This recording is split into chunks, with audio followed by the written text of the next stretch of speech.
Salam, kaderli vatandaşlar, sana ben Fatih Dersler. Bugün görüşümüz yani men New York'ta Birleşen Milletler Kuraması'nın önünde, Birleşen Milletler Kuraması'nın binasının önünde şu bir ödüm tüketmekçi, sizin bu isteyenler deyip tamamen yoluk arası olan tam.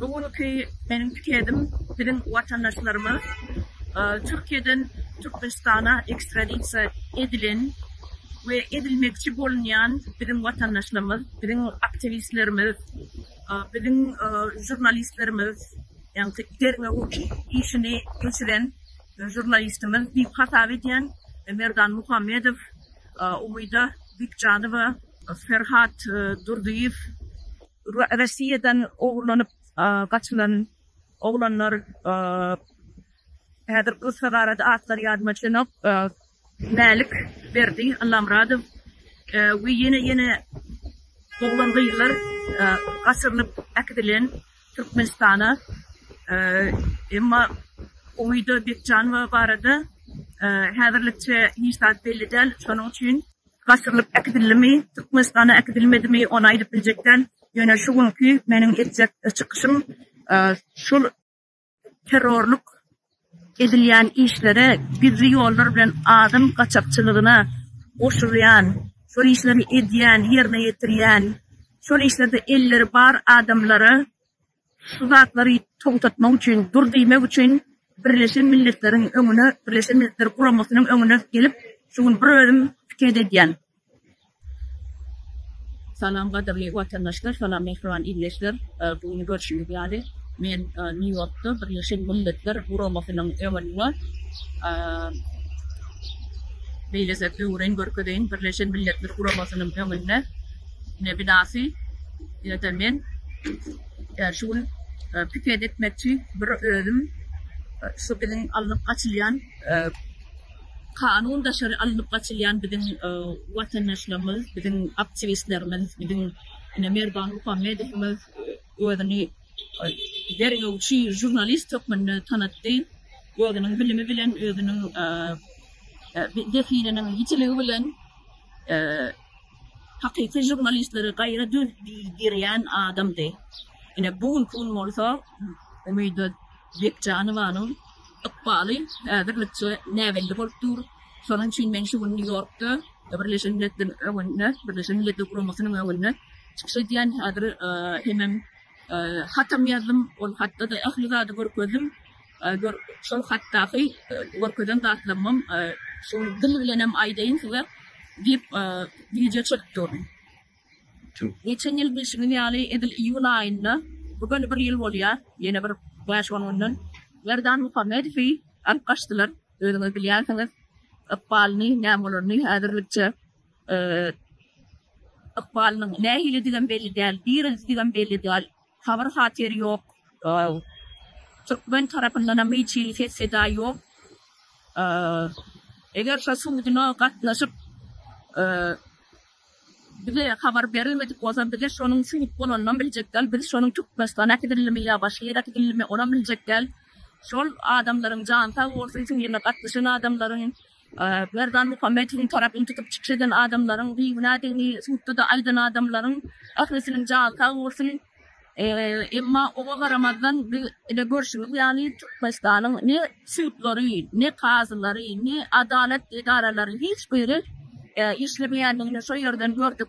Sebebi birine koyacak olup şunun bu neyse var deyip gol çektirecek olup olup yeneceğin adamlara şimdi bizim haberimiz var ama o adamlar doğrusunu doğru yıktırlar sütünü sonra da судья bu yıl kesiyor. Merdan Muhammedov'un kesiyor. Şol birden adamların şahitnamasına karşı şol şahitnaması bulsa da şunu böyle bunu tutman şununla ilk yapıydı. Ama bir hazırlık bilem yok. Bir yere de bilem yok. Haber hatirim yok. Enne bugün kılın olsa Umida Bikcanova'nın canı kopasınlar. Edil Merdan Muhammedov yani. Yönetine bu ikisi değil. Başka da bir neçe oğlanı da tutumlu.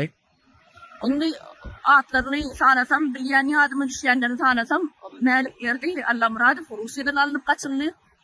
Onam kimin kömögülen, onam jurnalistlik atlanıryan, Allah murad, Rahim fın kömögülen, onam yutlaması öz kanalına var, bir korkulersiniz. Menden başka hiç kimler yoktu diye. Allah murad fın, meligin, nerede, düğünü adresin telefon, menden başka bilen yoktu diye. Neyse, fitnama şol. Şimdi bu obran tutulanda, ne şunun advokatının pulundan ben verdim. O ettiler, çıktılar benzini, diller bilmem ekranı çıkıp ödü dili bilen aitti.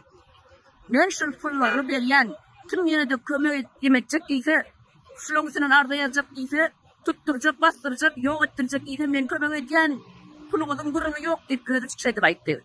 Ondan ben toslamı ödü kanalına doğru. Sonra ben nedir, İngilizce'ne de aydık verecek. Tabi kabir yalan şeyi, kezzap, fake opozisyonerler, Birleşen Milletler Kuruması'na da, bu hakikatleri koruyan idarelerin başlıklarına da, bizim ideyan çıkışlanmaların hem mesela, bunların ideyanatları terörizmin iyisi geliyor, bunlar terörizme çağırışı diye, dünyayı tercüme edip veriptirler, yanlış tercüme edip veriptirler. Sonra çünkü ben nedir, bunu İngilizce'ne de aydık verecek. Şol Allah murad rahim şol adam kaçakçılığında, şol human trafficking şundaklarda elinin vardığını ayırıp verecek. Onun Kanada'nın, Çek Respublikası'nın, Çekya'nın, ehli devlet idarelerinin adamlarına, Amerika'da yerleşen Kanada'nın konsolluğuna, pasolosluğuna, ilçhanasına, Çekya'nın ilçhanasının işgarlarına izlenip ayyan, şol adamının ediyen pıttıbıcurluklarını, şolor yani adam kaçakçılığında finans ve kömök ediyenlerini şolora yatladasın geliyor. Şolor çok mani surette şol adamın ediyen kanun daşarı ediyen işlerinin şolor yani adam kaçakçılığı kanunsuz bir kanun adam kaçakçılığını milyonlardan adamın kaçırıp alıp gidiyen şol işlerine koşulyanlığı, finans ve kömök ediyenliği var da ol idarelere yok manhat denmeli. Oy bilsinler kimin neymiş ediyenliği. Yine bir ediyenli atlamadı, tersine tercüme edikleri şol adamları bitten taşlaştırmak için katıcan eden adamlar var. Onu ve şol insan hakikatleri koruyan kurumaların başlıklarının dilinden estik. Bu yağdayı kaçına devam etmeli. Kaçın buna kim buna dur demeli. Neşi biçara naşar genel maşgala. Şu genel maşgalanı kovalap bir yıl 2 yıl veri idracışıp kovalap ahiri burvanlığa kabatlap tuttuk ettiler. Kadir bunun ıkbali sonra katırına dur. Ne belli. Şunun için hem meşhur şiirde şunu yitirmedilen oğlan kıyıların hak hukuklarını korumak için New York'a geldim. Buraya da minnet tükürde diyen. Şimdi şunu işlerde elleri var adamlar. Yani adam deyip aydatmam gelenok ama adamlar demeli oluyor. İki yurdun arasında bulup geçen vakalar kanun arkası, kanunun dışında edilen işler yine şu ülkenin şubatları getirdi. Öz aralarından özünü hükümet dipatlanır yani. Türkmen'in özünü hükümet dipatlanır yani adamlarının.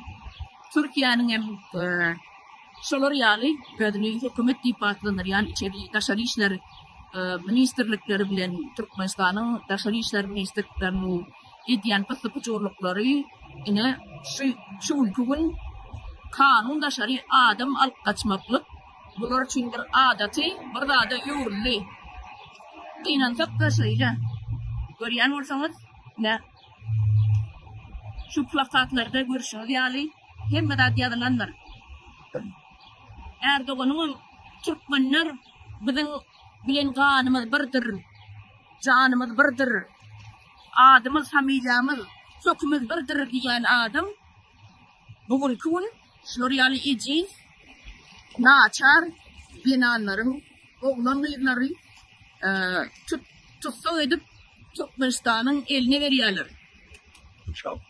Yani oğlum aydınlar, kökümüz bir, kanımız bir, dinimiz bir, dilimiz bir diyen adam, ekranlara çıkıp gürlep diyen adam, bu ülkün aydan sözlerini yuttu.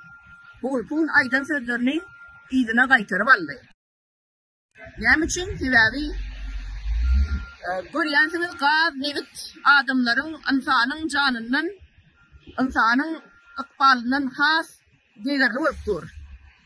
Şunlar için, şunlar yani adamlar için, insanın, gazın, nevitin, bunlar için has akalı öptür, has zerur öptür. Nedir men size? İliyin ki tarafından görkeveyin, Birleşen Milletler Gromasının ne binası? Görünüyordur size.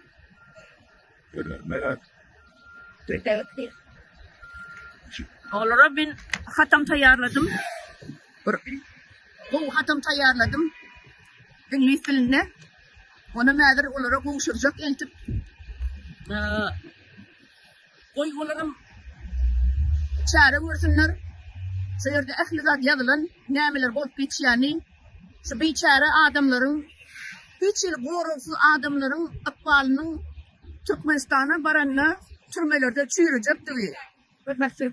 Şunları fiziki zorluk görecek değil. Yitirim edilecek değil. Türmelerde yitirim edilecek değil. Barada ehlidatı şu hatta görkezim. Başlan vatandaşlar İnsanın böyle niye küçüğün kırası olan son maşinleri ilak geçip duyulur. Çağır tarafını gitti vak. Atlarım yardımın için aksuat. Bilyen varsanız son komentarlarda yazarsınız salavanının beyzlerin atlarını tüyüne kimler tutulup alkıdilen olsa. Ama benim bilyanım beni şu ikisini has bol tanıyan sonun için şu yördemin şu Türkmenistan'ın kim olanı da Türkmenistan'ın vatandaşları öğretleri biyuna, şöyle alkılan oğlan kıyılan hemmeden biyuna. Hiçbirim terörizme çağırışadın adamlar gel. Hiçbirim yara kalıp planını öldürüp planını çekinlemedin. Konyalık yorunun hiç satın edilmedi. Dönme edilen vurumların ekranına. Şu kıyılan eden vurumların bari ekranına. Öyle Türkmenistan'ın konstitusiyonu tercih ediplerdir. Türkmenistan'ın cinayet kodekslerini bir halka öz dili bilen, Türkmen dili bilen düşündürüp verdi. Halkın gözünü açmak istedi. Sebebi kanunu bilmeyen halk kanunu bilmediği için şu kanun kitaplarını, konstitusiya kitaplarını satıyordan Türkmenistan ayırdı. Türkmenistan'ın özünü hükümet deyip adlandırılan adamları dahli satıyordan şu kanun kitapları yok etti. Cinayet kodeksleri. Konstitusiya ilmi dama halkın el yeterli nırkınına bazarlarda magat inirde pek basatılaymalı. Ya olmadı kitaphanelerde bulunmalı. Ama yok. Onu kitaphaneler varsa alıp bulunur. Şunun için şu gıyt Türkmenistan'ın adalet idarasının illi olup Türkmen milletinin önüne çıksadık gelin şu adet sonunu. Niyati 4 yıl 5 yıl şu zatları Türkmen halkına düşünürüp verdi. Sebebi kanunu bilmeyen halkı arası yeni uğurlarla, yeni usullar bilen türmeye basıp biliyadiler, yıl kesip biliyadiler. Şunu sen çekmesen biz seni basarız, biz seni devam ederiz. Ol çekten özün dabra olunu isteyen oyuncu, ol çekten yılını ağdaldar deyip korkulup 10 yılı gidersin, 15 yılı gidersin deyip korkulup ağırlar. Ol çektirip 6 yılı, 8 yılı şey deyip basıp görürler, 4 yılı, 5 yılı. Adamları şey deyip basırlar. Bir basansa onların özünüz bilyanıdır. Ol Türkmenistan türmeleri pul bir getirilen idareler. Düşünüyorsunuz mu? Şunun için türmeleri hiç zaten boş değil. Bir adam oturtmalı. İlk kan verir yali. Partayında diyenlerler, şunun için normal 10 kilo, 15 kilo deyip, ya 20 kilo deyip. Edil şu Türkmenistan'ın adalet idarelerinin şunun yani norması var. Türmelerinin şunun yani norması var. Ayda mı, günde mi, hepte mi, neyse adam basmalı, şunun yani norması var. Sebebi o taydan pul veriyor. Eger adam basmasalar ol pagon getirýänden hemmet ajylja. Vatandaşlar düşünýärmi? Hemmet ajylyrdy. Şonuň üçin hem şu kanun bolsun diýip çykşadan gyýyp. Halk adaletli döwletde ýaşasyn diýip çykşadan gyýyp şol. Halkyň hukuky bolup, halkyň sesi bolup çykşadan gyýyp 4-5 ýyllap. Ne bunem bu tutsawda ýatyr. Näderim aqbal belli däl. Nirede dilep belli däl. Bulardan aqbal şolar ýaly. Nirede belli däl. Bular iki döwlet bolup, Türkiýe bilen Türkmenistan iki döwlet bolup, Türkmenistanyň gadyny, neftini almak üçin şol insanlary ortaklýar. Şeýle dildüşük edýärler. Sen bile ol adamlara verirsin, bile sana gaz verirsin, neft verirsin, näme diýsen edersin. Ene şolar ýaly öz arasynda mafiýa aýdany kanun daşy. Näme bolýar? Kanun daşygat mafiýa bolýar.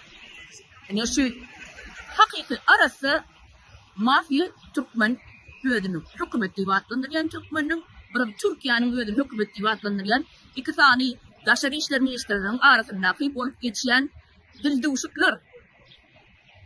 Ýa-şon aýdasyn belli. Vatandaşlar biz bulara azatlyk dileýäs. Ähli tutulup gidilen oğlanlaryň, gyýlaryň hemmesine azatlyk dileýäs. Yaňa maýdyp geçdim häzir hatladım şol haty men Birleşen Milletler Guramasyna häzir gapsy adaş şu Aňra tarapda nemede görüp duranlar Aňrda. Ana o ýerge ak daşy ýokardy kryşada ak bir birelge bar. Warasy ana şu taýyp barýan häzir. Barýanda şol atam goşurup diýmeli adam diýip gaýdýan şolary. Aýtmallar. Ene şolar ýaly